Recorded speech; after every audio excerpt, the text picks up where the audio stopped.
Hi there, my name is Grant Imahara, and I'm one of the hosts of Discovery Channel's Mythbusters. I'm also an electrical engineer, a robot builder, and, oh yes, a former FIRST mentor.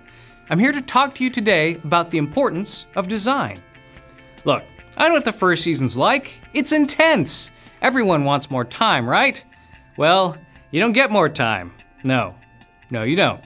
But through design, you can make better use of the time that you have to be more efficient and get more done. Now I know it's tempting to just grab a piece of aluminum and start building the first thing that pops in your head. I know, I have. But this really only works for very simple challenges. And as we all know, FIRST is anything but simple. FIRST robots are, by nature, complex machines. In order to build them with the capabilities that you want, given the time that you have, requires careful thinking. The design process is your roadmap through this minefield. Seeing that journey and understanding the process of design is what this video is all about.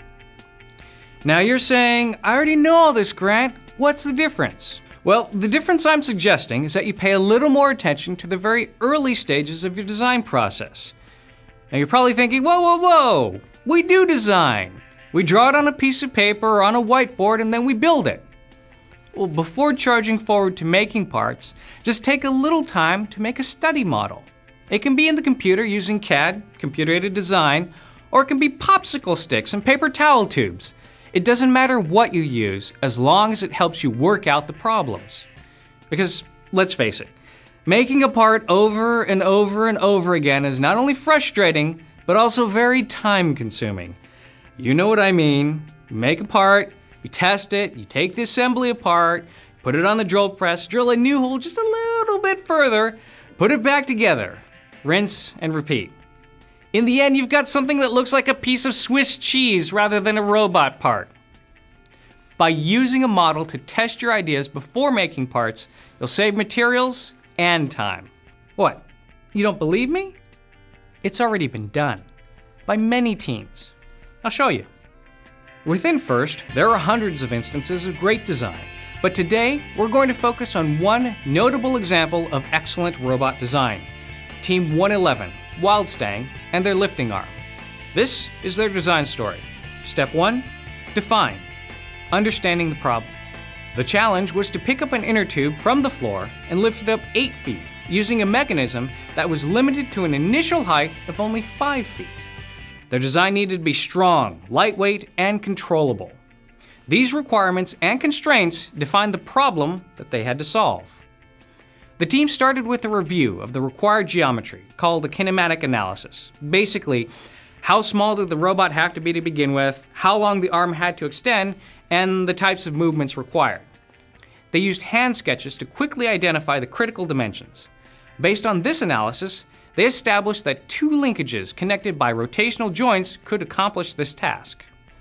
Step 2, ideate. Brainstorming. As a result of their discussions and brainstorming sessions, the team decided to model their robot arm on a human arm. The robot arm would rotate along 2 axes at its shoulder and along a single axis at its elbow. They decided to make each aspect of the arm analogous to a human's, with linkages as bones and power sources as muscles. Next, they had to build what they imagined. Step 3, create. Building. Team Wildstang used the CAD approach, building their arm in the virtual sense, in the computer. But as I mentioned, you can use whatever you want to make your models. They divided the arm into its major components, the shoulder, the upper arm, and the forearm/gripping system, and assigned each part to a different subteam. These subteams worked independently to model their designs using CAD, and then put all the models together for testing. Early testing revealed that the original gripping system could hold a tube, which is good, but the tube rotated if you moved the arm too quickly, which is bad. Within the computer, they then easily moved around the pivot points until the arm had better range of motion and a stronger grip. The whole time they kept plugging away at the models to improve performance.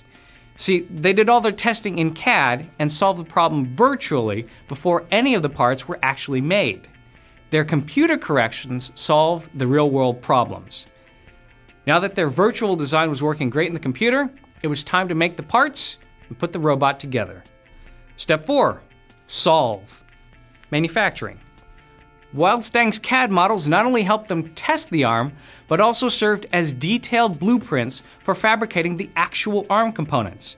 Each bearing, mounting hole, and attached part was precisely specified in the CAD model. This allowed them to make the final parts in one pass, saving materials and, more importantly, saving time. The result? Wildstang's arm had a full range of motion, was easy to control, and was strong.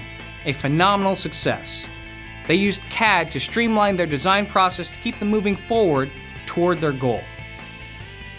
To review, make a model, work out your ideas, then make your parts. And like Team Wildstang, you can follow the same design path to efficiently create an elegant solution.